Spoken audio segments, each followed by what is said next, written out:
The Power of Forgiveness, The Hardest Journey, The Greatest Freedom by Iyabo Bello, and narrated by me. Friend introduction. The sacred invitation to let go. There are moments in life when silence speaks louder than words, when a single act of betrayal, a wound left unattended, or even a mistake we've made ourselves sits in our soul like an unhealed scar. We carry it, sometimes with anger, sometimes with shame. Sometimes we carry it so long, we forget what it's like to live without it. This book is born out of one of those moments. Forgiveness, for me, was not a moment. It was a journey. A long, humbling, aching, beautiful journey. It didn't happen in a day. It didn't even happen in a single season. It happened in layers, like peeling back the hardened skin over years of pain, regret, and self-judgment. Each chapter in this book represents a step I took, often stumbling, sometimes crawling, but always choosing to keep going. Choosing to heal, choosing to feel, choosing ultimately to forgive. Forgiveness is not for the faint-hearted. It demands everything: your pride, your pain, your willingness to feel discomfort. It asks you to revisit places you'd rather forget, to face people you'd rather avoid. And more than anything, it requires you to face yourself. But on the other side of forgiveness is not perfection. It is peace. It is clarity. It is the ability to look in the mirror and see someone who has survived, who has chosen to rise. Forgiveness gave me my voice back, my joy back, my freedom back. It gave me back. In these pages, I don't offer you theory. I offer you my truth, raw, honest, faith-rooted truth. I share the heartbreaks, the reflections, the Bible verses that anchored me, and the whispers from God that guided me through the darkest corners of my soul. I offer you questions, not answers, because your journey will be sacred and personal. But what I know for sure is this: you are not alone. Whether you're trying to forgive someone else or struggling to forgive yourself, this book is for you. If you've ever felt trapped by your past, uncertain about your worth, or burdened by guilt, may every word within these pages remind you that your freedom is not a fantasy, it's a decision. And it starts now. Welcome to your freedom journey. With grace, grit, and love. Iyabo Chapter 1. The beginning of forgiveness. Forgiveness. It's a word we all know, but few truly understand. We hear it in stories, sermons, and social media posts. But what does it really mean? One evening, I lay beside my daughter, Princess, my favorite girl in the world, and stumbled upon a video. A singer walking the runway stopped to greet her. A man who had once abused her. The internet exploded with opinions. Some praised her strength. Others questioned her sanity. But what struck me was the quiet power in her choice. Forgiveness. Not long after, I heard Dr. Miles Monroe quote Psalm 66:18. If I regard iniquity in my heart, the Lord will not hear me. That verse pierced my soul. I realized unforgiveness was like iniquity. It blocks blessings, growth, even connection with God. And that moment marked the true beginning of my journey. Chapter 2. The weight of forgiveness for others. When someone wrongs you, how do you find the strength to forgive them? Is it about the depth of the pain they caused? The size of the betrayal? Or maybe it's the small, everyday hurts that accumulate over time, making it hard to let go. Let me ask you, have you ever had someone hurt you, and even after they apologized, you felt stuck? It's not that you didn't want to forgive, but every time you thought about what they did, that sting of betrayal came back. You go through the motions, trying to move forward, but deep down, you're still holding on to that hurt. Why is that? Why do we sometimes forgive in words, but not in our hearts? I've come to realize that forgiveness is a choice. Yes, but it's also a process. It doesn't happen all at once. It unfolds over time, and some wounds need longer to heal than others. When someone hurts us deeply, we might think we've forgiven them, only to find that the pain resurfaces in unexpected moments. And that's okay. It's part of the journey. The invisible chains. What I didn't know for a long time is that holding on to pain, even justified pain, is like keeping yourself locked in a prison. You may have every right to be angry. You may have every reason to hold a grudge. But while you're waiting for the other person to apologize, to change, or to acknowledge your pain, you're the one carrying the weight. You're the one not sleeping. You're the one rehearsing the story over and over again in your mind. Meanwhile, they might be living their life, untouched by the storm they left behind in yours. That's the injustice of unforgiveness. It punishes the wounded instead of the one who wounded them. Forgiveness, then, is not about making what they did okay. It's not about forgetting or pretending it didn't hurt. It's about freeing yourself from the pain they caused so you can breathe again. The courage to confront the hurt. There's a part of forgiveness we don't talk about enough. The confrontation. Not necessarily confronting the person who hurt you, but confronting yourself, your memories, your anger, your grief. I remember a time I thought I had forgiven someone I loved dearly. I told myself I was fine. I even prayed for them. But every time I saw their name, my stomach turned. Every time someone mentioned them, I felt a twinge of bitterness rise in my chest. That was the sign I hadn't truly forgiven them. I had just buried the pain. So I sat with it.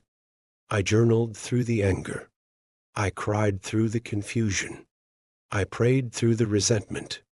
I brought every emotion into the light because healing doesn't happen in the dark. And only then did I begin to feel peace creeping in, like the first sunrise after a long night. What forgiveness is. Note, it's important to say this. Forgiveness does not mean reconciliation. You can forgive someone and still choose not to have them in your life. Forgiveness does not mean staying in toxic relationships or allowing yourself to be mistreated. Boundaries and forgiveness can coexist. Forgiveness does not mean justice has been served. It means you've chosen to release yourself from being the jailer and the judge of someone else's actions. It means you've handed the gavel to God and said, I choose peace over revenge. I choose healing over bitterness. Stories we carry. Sometimes the hardest people to forgive are those closest to us. Family, friends, spouses, people we trusted with our vulnerability. Their betrayal feels deeper, more personal, more cutting. A friend once betrayed my confidence in a moment when I was already broken. I replayed her words over and over, feeling foolish for trusting her. For a long time, I defined myself by that betrayal. I wore it like armor, promising never to be so open again. But eventually, I realized that holding on to that pain was turning me into someone I didn't want to be. Suspicious, guarded, bitter. Forgiving her didn't make what she did right. It just allowed me to take my identity back. The mirror testers. A simple exercise I've used to test my heart. Picture the person who hurt you. Now imagine them being blessed, getting the job, the family, the peace they always wanted. What's your first response? If your stomach tightens, if your heart clenches, if you feel like they don't deserve it, you still have healing to do. And that's okay. It just means the journey isn't over yet. Forgiveness doesn't always come as a flood.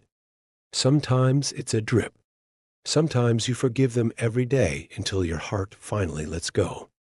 That too is holy work, an invitation. I invite you now, dear reader, to think about someone in your life who has wounded you. Someone who lives rent-free in your mind.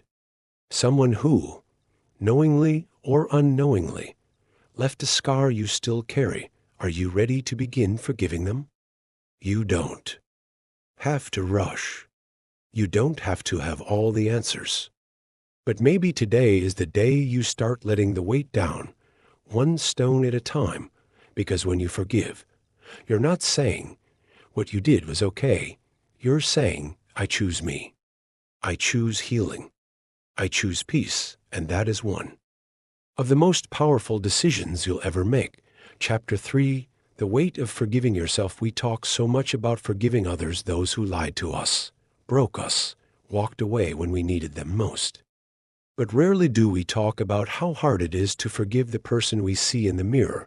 Let me ask you a difficult question. Have you ever looked at yourself and felt ashamed of who you were? Not because of what someone did to you, but because of what you did or said or allowed. Have you ever been haunted by a version of yourself that you desperately want to forget?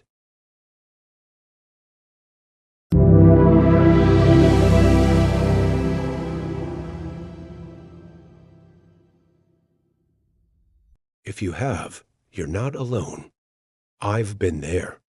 More than once, the silent guilt. There's a kind of guilt that lingers even when no one else knows your secret.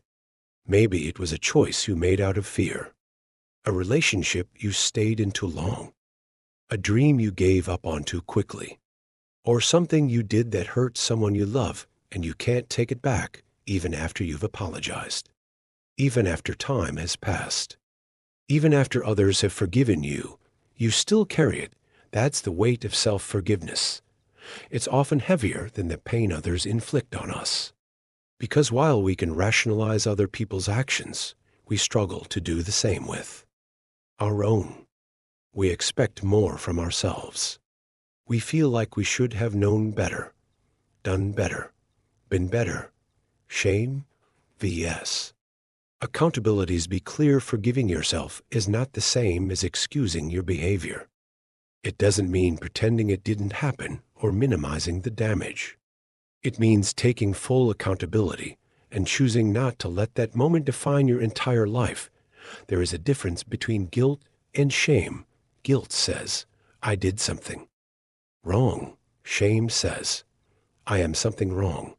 Shame is what keeps you stuck. Shame whispers that you're broken beyond repair, that you're unworthy of love, joy, or redemption. But forgiveness? Forgiveness says, I am still worthy of healing. I am still allowed to grow.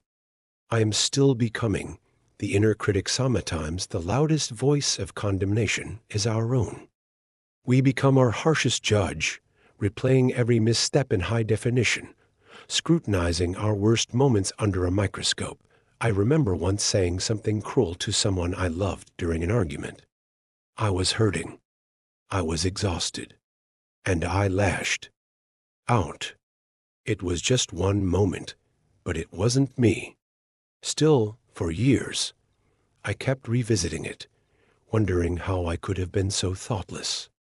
Every time I remembered it, I felt like I didn't deserve the grace I asked for. But that voice, that inner critic, it was lying. It took me years to understand that growth means making mistakes. Growth means we mess up.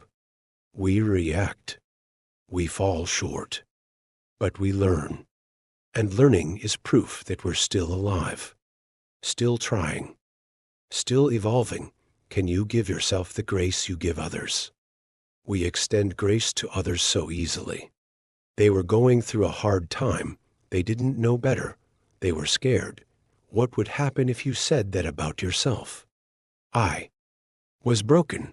I didn't know how to ask for help. I was trying to survive. I made the best choice I could with what I knew at the time. That doesn't mean what you did was right, but it gives you context. It helps you start the journey back to yourself, rewriting the story. Here's the truth. You are more than your worst decision, more than that failed relationship, that lost opportunity, that missed moment. You are allowed to grieve your past and still have hope for your future. You are allowed to feel the weight of your mistakes and still move forward with grace. Forgiveness doesn't erase the past. It reclaims your future. It says, I won't let who I was keep me from who I'm becoming. A daily practice. Forgiving yourself isn't a one-time thing. Some days you'll wake up and feel whole. Other days, the old wounds will whisper again. On those days, remind yourself, I am human, I am healing, I am still worthy.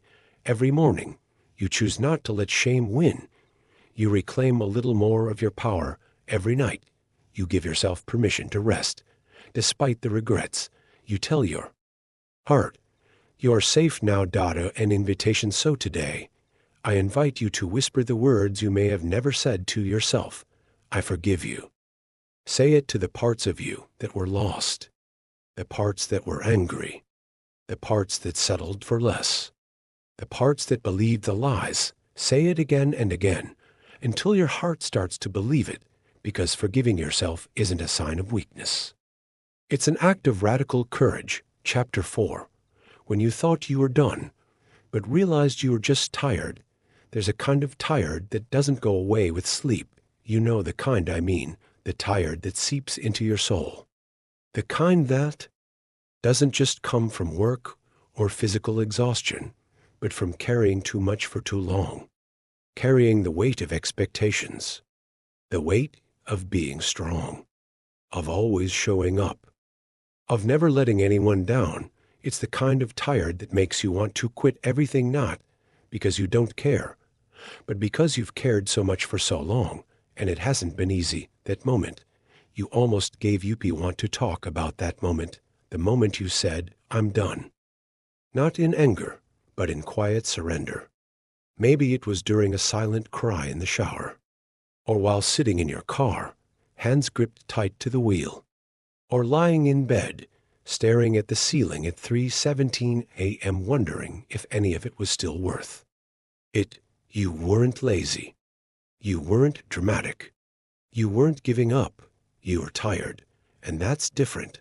Tired looks like doing everything right and still not seeing results. Tired looks like holding it together in front of everyone and falling apart when you're finally alone. Tired looks like being the one people depend on even when you have no one to depend on yourself.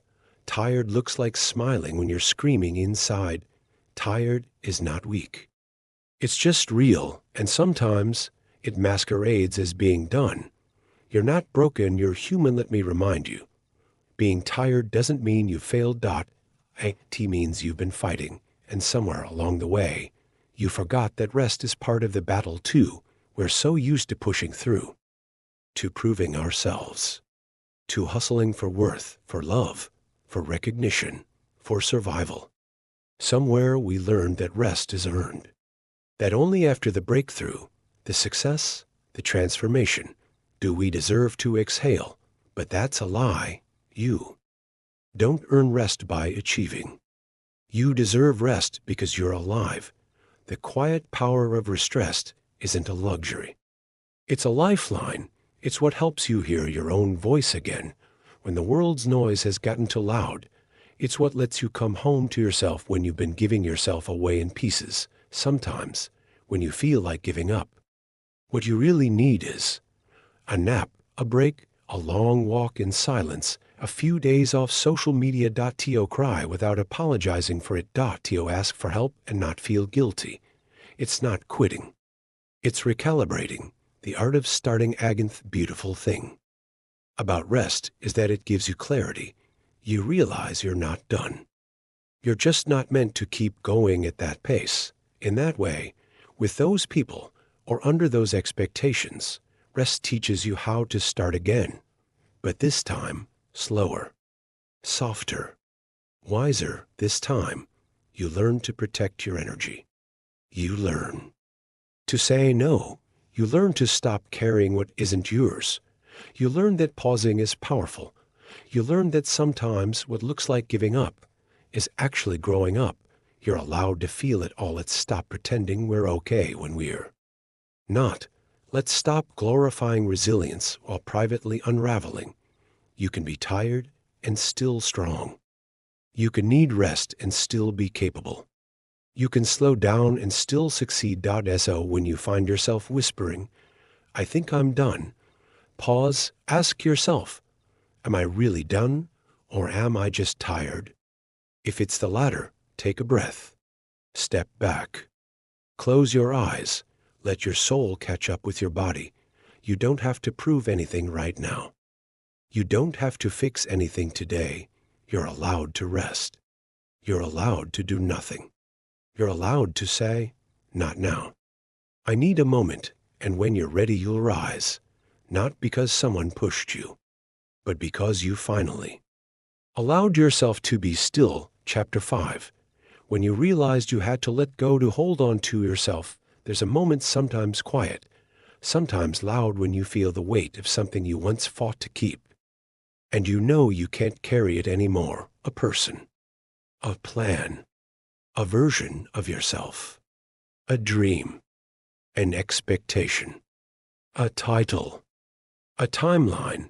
You realize this thing, whatever it is costing you something too sacred.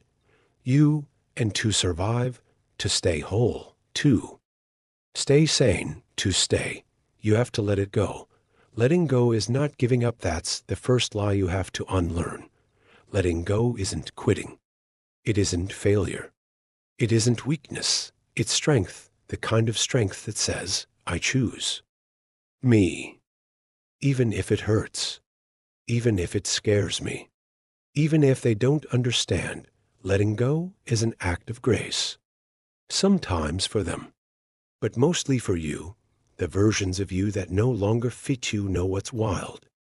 Sometimes the thing you have to let go of is a version of yourself, the overachiever, the perfectionist, the people pleaser, the one who never says no, the one who keeps proving their worth, the one who doesn't cry, the one who stays small to keep others comfortable.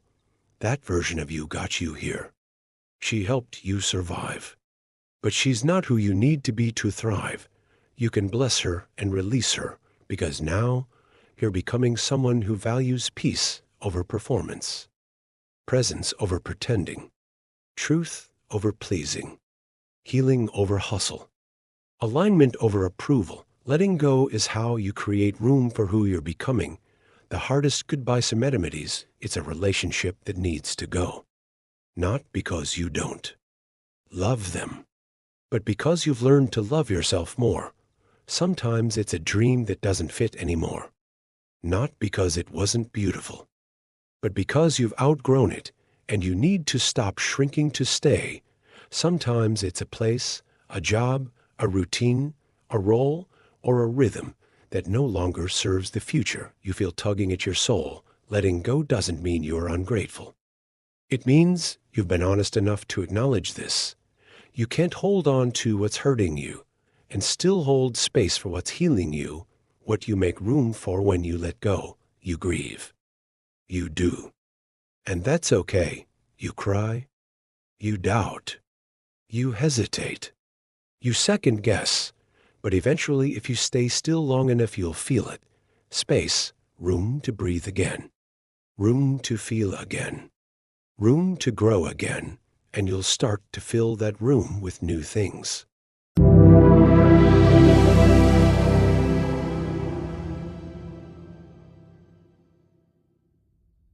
Boundaries that protect your peace, joy that doesn't come with conditions, love that sees you, the real you, dreams that match who you are now, rest, real rest, and most of all, truth, because the truth is, sometimes you have to lose things to find yourself again.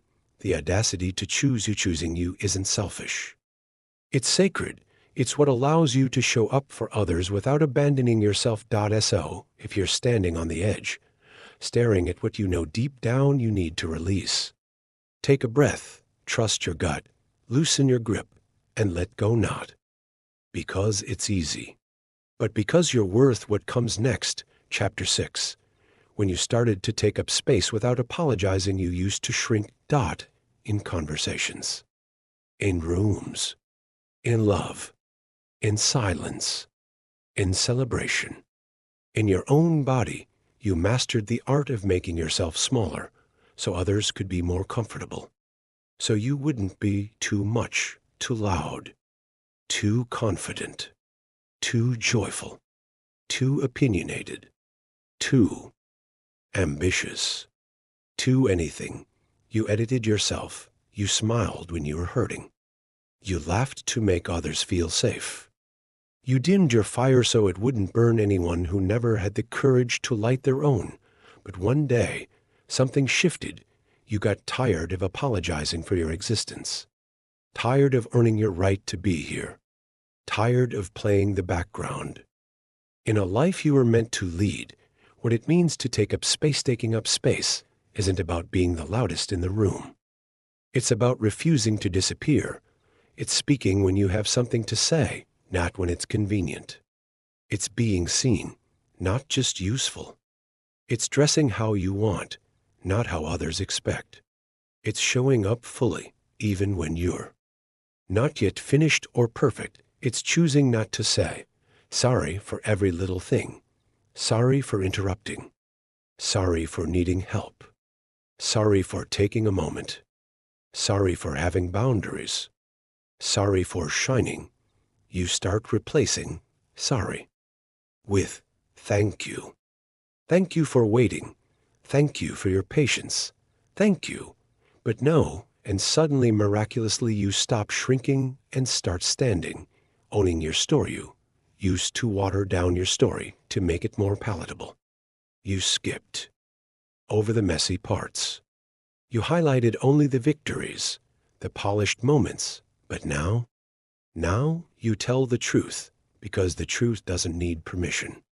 It just needs space.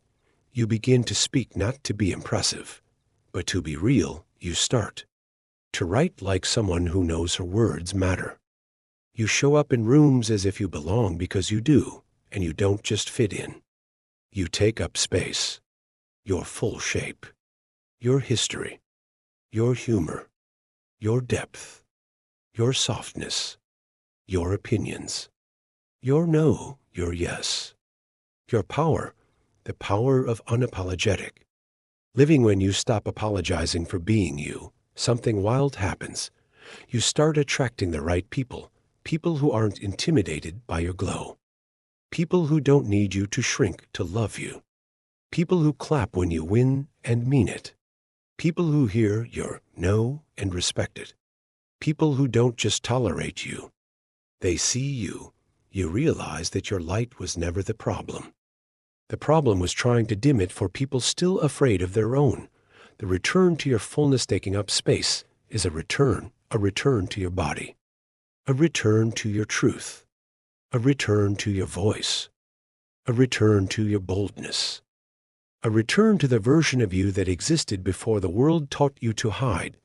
You remember that you are not just allowed to exist, you are invited, and every day you choose to take up space without apology. You make it easier for someone else to do the same. You're not too much. You're finally enough of yourself, and that, right there, is the revolution, chapter 7, when you began to show up in the mirror and recognize yourself. For a long time, you looked in the mirror and saw a stranger, a patchwork of who others told you to be, a collage of expectations, a face filtered through criticism, trauma, and survival. Someone who smiled on cue, but barely knew how to feel. You didn't always know how to look at yourself, really look without judgment, without scanning for flaws, without picking yourself apart before breakfast. Your reflection felt distant. You were there, but not home. The disconnect you wore clothes you didn't like. You performed confidence you didn't feel. You followed routines that didn't serve you. You played roles that never quite fit. You're always becoming what someone else needed, rarely becoming what you needed. And then one day, you stood in front of the mirror, tired of pretending, tired of squinting past your own truth, tired of disappearing in your own reflection. You whispered, "I miss you," and to your surprise, you answered back, reclaiming the mirror. This wasn't about beauty. It wasn't about finally losing the weight or getting the hair right or curating the perfect skincare shelf. This was about recognition, about meeting the woman beneath the layers, the one who had always been there, waiting patiently to be acknowledged, the one who had stories, scars, softness, power. You started looking into your eyes instead of around them. You stopped looking for what was wrong and began seeing what was. Real, you said her name. You said your name. And you said it with love. The becomingus you came home to yourself. Your reflection changed, not because you changed the shape of your body, but because you changed the tone of your voice when you spoke to yourself. You began dressing in colors that felt like freedom. You smiled, not to please, but because joy was growing roots. You danced in the mirror, not for Instagram, but because your body deserved celebration, not punishment. You no longer needed approval to feel whole. You became your own witness, your own mirror, your own reminder, and slowly you started to look like yourself again, seeing her, loving her, becoming her version of you that stands in the mirror today. She didn't arrive by accident. She's the product of all the little choices. The morning, you chose rest over guilt. The evening, you put down the phone and picked up a journal. The boundary you held even when your voice trembled. The tear you didn't hide. The compliment you didn't deflect. Now, when you look in the mirror, you see her, and you don't flinch. You don't apologize. You don't second guess. You smile because you recognize her. You love her. And more than anything, you are her. You finally made it back. Welcome home. Chapter 8. When you became the thing you were looking for, you searched everywhere, in books, in people, in prayers whispered into late-night silence, in voices that sounded confident, in timelines that promised certainty, in mirrors and milestones and moments that passed too quickly. You are always reaching for the one who would validate you, for the job that would prove you were enough, for the friend who wouldn't leave, for the body that felt like belonging, for the version of you that had it all together. And for so long, you thought the answer lived out there. You thought wholeness was something you found if you worked hard enough, looked pretty enough, stayed good enough. But then something cracked open, and you discovered that all the things you were searching for, belonging, love, peace, purpose, weren't lost. They were hidden inside you, beneath the layers, buried but alive. The unlearned you started letting go of the urgency, letting go of the belief that you had to earn your worth, letting go of the myth that you were broken. You learned to sit with silence, to make space for your own voice, to stop outsourcing your identity. You began unlearning the language of not enough. The realization one day, it hit you like sunlight through a cracked window. You are what you've been looking for. You are the safety you craved. You are the voice that soothes the ache. You are the arms that hold you when the world feels too loud. You are the approval that no longer needs to be chased. You don't need to be rescued. You needed to be remembered. And now you remember. You are the answer, becoming the lighthouse. You stopped waiting to be chosen. You chose yourself.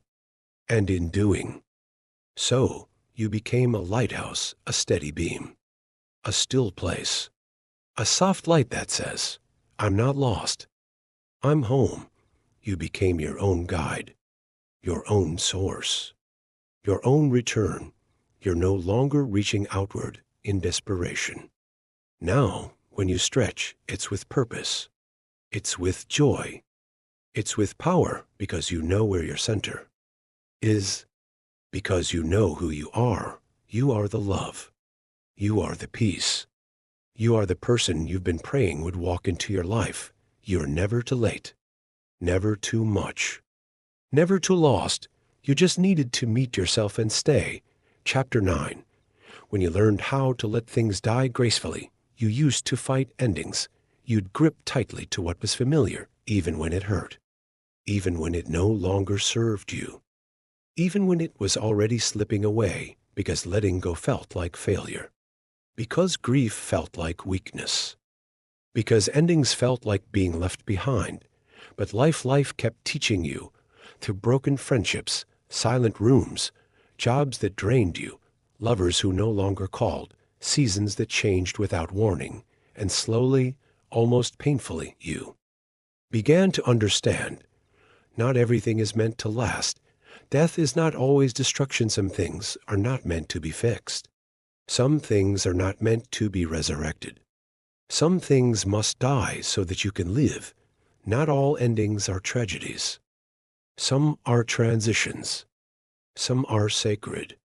Some are your soul's way of saying, this is no longer who we are. You learn to stop dragging things with you. To stop begging life to make sense. To stop clinging to what had already let you go. And in doing so, you made space. The soft art of surrenderia started saying goodbye with open hands. You began honoring what once was without needing to resurrect it. You cried your tears, not to rewind time, but to release it. You let the relationship die. You let the old version of you be buried. You let the dream that once carried you dissolve.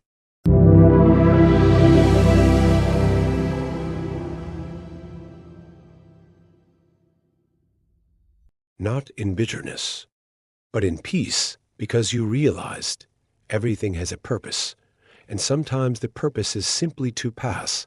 Now, instead of resisting the death of things, you sit quietly and ask, what is this ending here to teach me? You understand that loss isn't punishment. It's evolution. It's realignment. It's sacred redirection. The beauty and the burial you've stopped rushing to replace what's gone. Now you linger in the in-between. You let the silence do its work. You let the ashes settle before you rise. You are no longer afraid of letting go, because now you know, when something dies, it fertilizes the ground for what's next, and you are not empty. You are ready. You carry every ending as a teacher. You bless what could not stay. And you give yourself permission to live without dragging the dead things behind you. This is how you learn to let things die gracefully, with softness, with strength, with love, with the quiet confidence that what is meant for you will always arrive on time, and what isn't will be buried to make space for the miracle. Chapter 10. When you found safety inside your own body, there was a time when your body didn't feel like home. It felt like a battlefield, a place of shame, of judgment, of betrayal. You distrusted it. You ignored its signals. You pushed it past exhaustion, just to prove your worth. You starved it of rest, of softness, of kindness. You dressed it to please others. You silenced its hunger. You apologized for its shape, because somewhere along the line, you were taught that your body was a problem to solve instead of a place to return to, rewriting the relationship. But then something shifted. Maybe it was a whisper. Maybe it was a breakdown. Maybe it was the way your chest rose and fell one day, and you realized this body has always been trying to keep you alive. You began to listen more, to stop punishing yourself for being human, to breathe deeper, to stretch in the mornings like the sun had touched your skin with purpose. You stopped seeing your body as an obstacle and began honoring it as an instrument, not for performance, but for presence, not for perfection, but for protection. The day you stopped apologizing, you stopped apologizing for your curves, your scars, your skin, your stretch marks, your softness. You stopped sucking in your belly and started filling your lungs. You stopped punishing your thighs and started dancing in your living room again.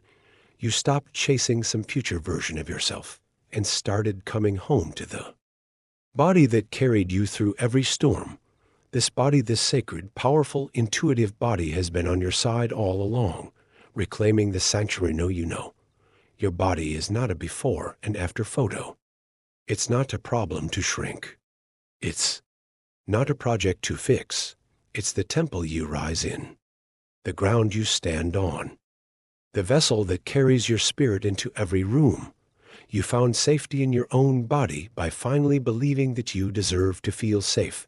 Now you touch your skin with reverence. You rest without guilt. You stretch without shame. You nourish yourself without apology. And when the world tells you to hate yourself, you whisper, I am already home.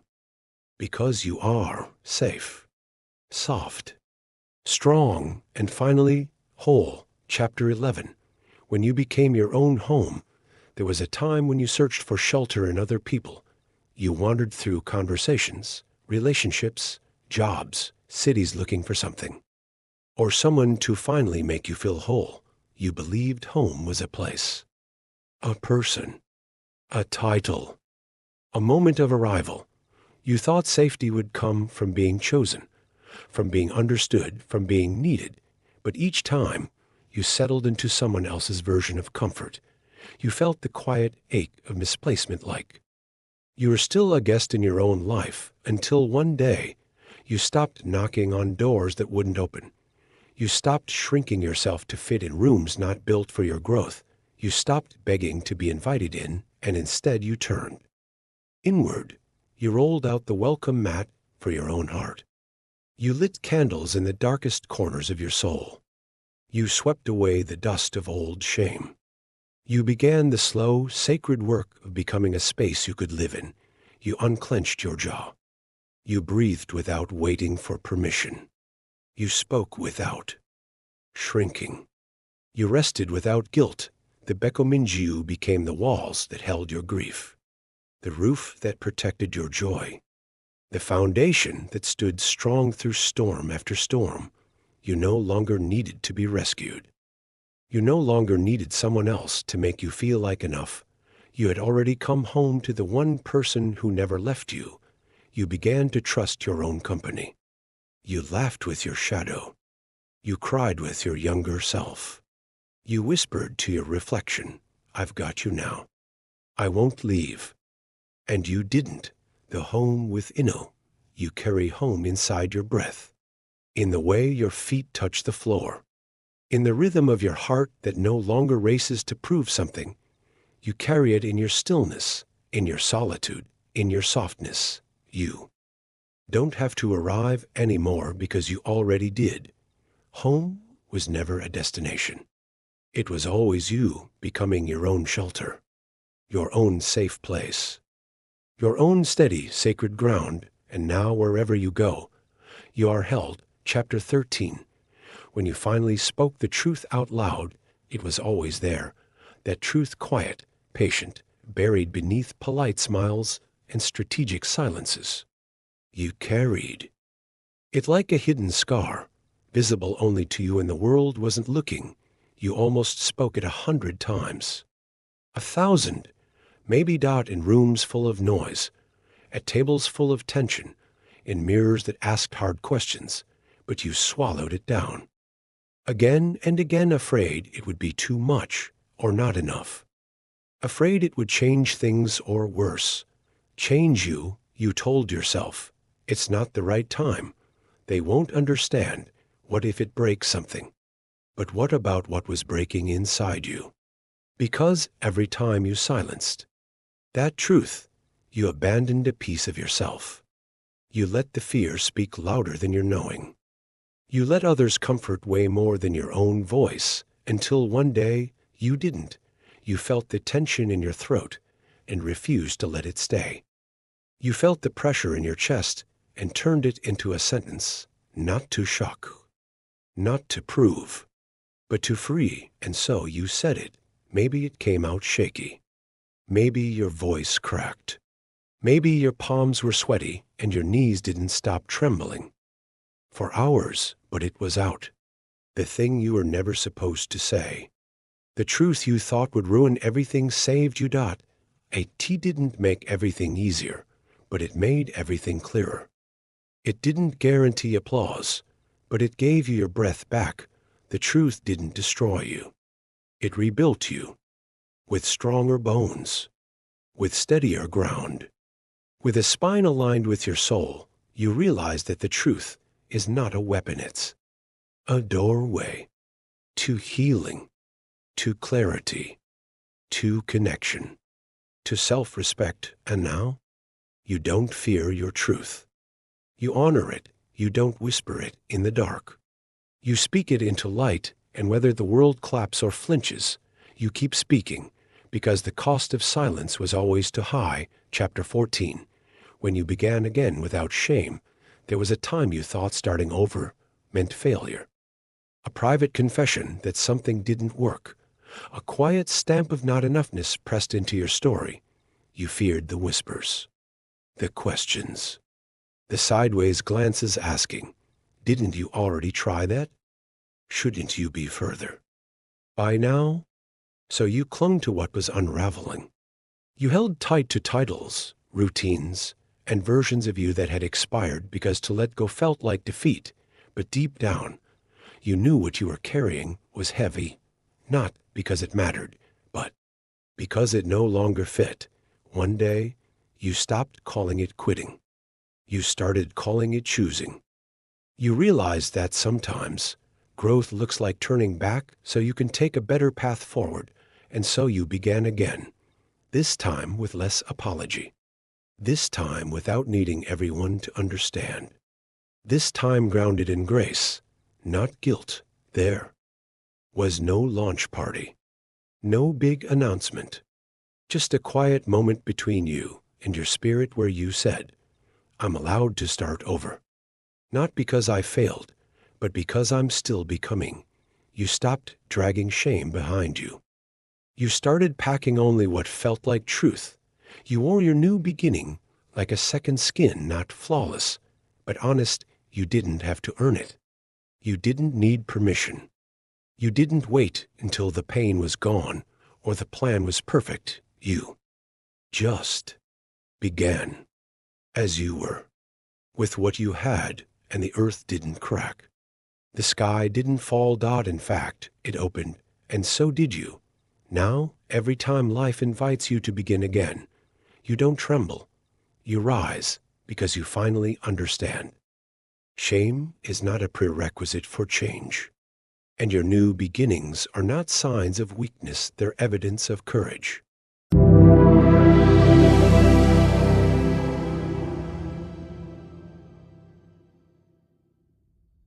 Chapter 15. When you started trusting the weight waiting used to feel like punishment. A slow ache.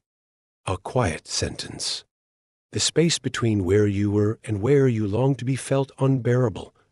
You filled the in-between with noise, plans, distractions, overthinking, and trying to prove you were ready for what hadn't yet arrived. You measured your worth by progress. You mistook delay for denial.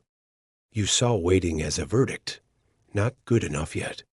But one day, something shifted. Maybe it was the exhaustion. Maybe it was the surrender. Maybe it was simply time. You began to see that not all waiting is wasted. That becoming takes time, and time is not your enemy. You noticed how trees don't bloom on demand, how tides don't rush, how healing moves at the pace of trust, not urgency. So you started breathing slower. You stopped asking, "When will it happen?" and started asking, "Who am I becoming while I wait?" And that changed everything. The wait became sacred. It became a quiet cocoon, where you shed what no longer fit, where your soul could stretch, where your fears could soften into faith. And no longer a pause, but a preparation. Not an interruption, but an invitation to grow into the version of yourself that your dreams have been waiting for. You learned to find meaning in the meantime, to build peace in the present, to recognize that sometimes the wait is what makes the arrival so deeply worth it. You stopped rushing, stopped forcing, stopped bargaining with life to make things happen faster, and something beautiful happened. You started trusting the timing, trusting the process, trusting that if it hasn't come yet, it's either not ready or you're being prepared to receive it fully. Now, when life asks you to wait, you don't spiral, you breathe. You listen. You stay open because you know what's meant for you will never arrive late. And sometimes the waiting itself is the miracle. Chapter 16. When you finally became the love you kept searching for years, you searched for love like. It was a missing piece in someone's arms, in the way they looked at you, in the way they stayed or left. You measured your value by their attention, their words, their warmth. And when they couldn't hold you the way you needed, you questioned if you were too much or not enough. You kept chasing reflections of love in people who were not mirrors, but magnifiers of your ache, and every time it slipped through your fingers, you believed it confirmed something broken in you. But love was never meant to be hunted down like a cure. It was always meant to rise from within like a truth. One day, maybe after the last heartbreak, or in the quiet aftermath of disappointment, you turned inward tired, but ready. You stopped asking someone else to choose you. You chose yourself. Not as a consolation prize, but as a beginning. You became gentle with your own heart. You spoke to yourself the way you once begged others to. You stopped begging altogether. You started noticing the way sunlight felt on your skin. You smiled, without needing a reason. You forgave yourself truly, not for failing, but for believing you had to earn love by being perfect, and slowly you became the love, the steady kind, the rooted kind. The kind that doesn't flinch in silence or leave when storms arrive.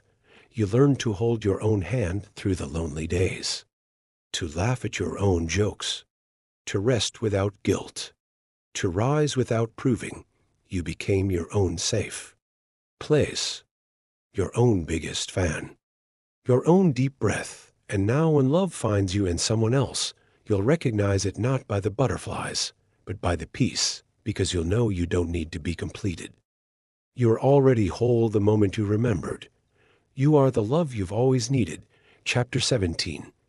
When you made peace with the unfinished story, life is full of stories, some complete, some still unfolding, and many left open-ended. For so long, you carried the weight of unfinished chapters. The conversations you never had, the dreams you set aside, the moments frozen in time.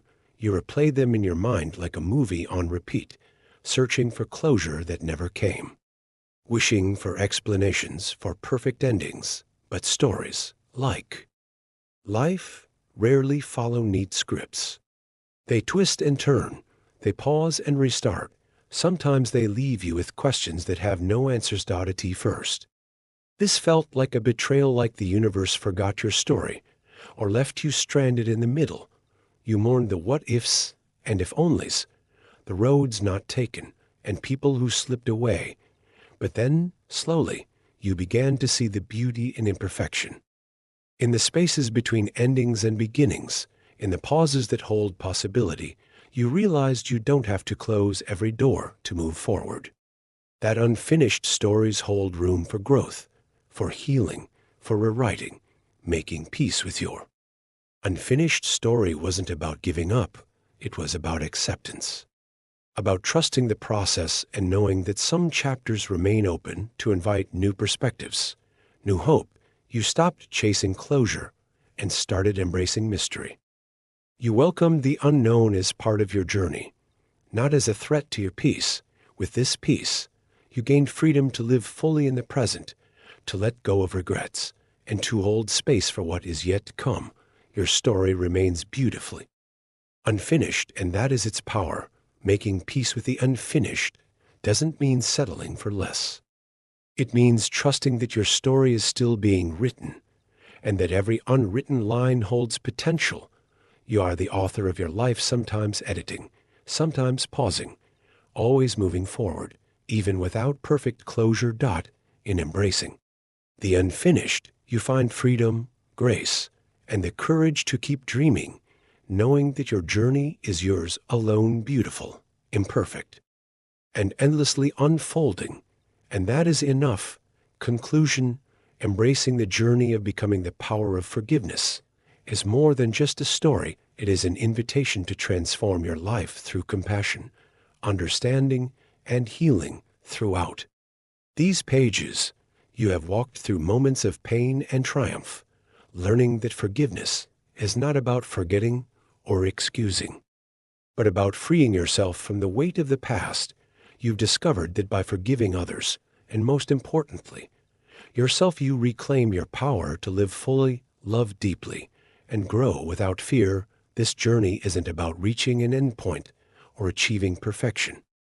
It's about embracing every imperfect step with grace and courage. Carry this truth with you. Forgiveness is the key that unlocks your heart and soul. It is the power that transforms wounds into wisdom, scars into strength, and endings into new beginnings. Thank you for allowing the power of forgiveness to be part of your story. May you continue to heal, to love, and to live boldly, knowing that the best is always yet to come.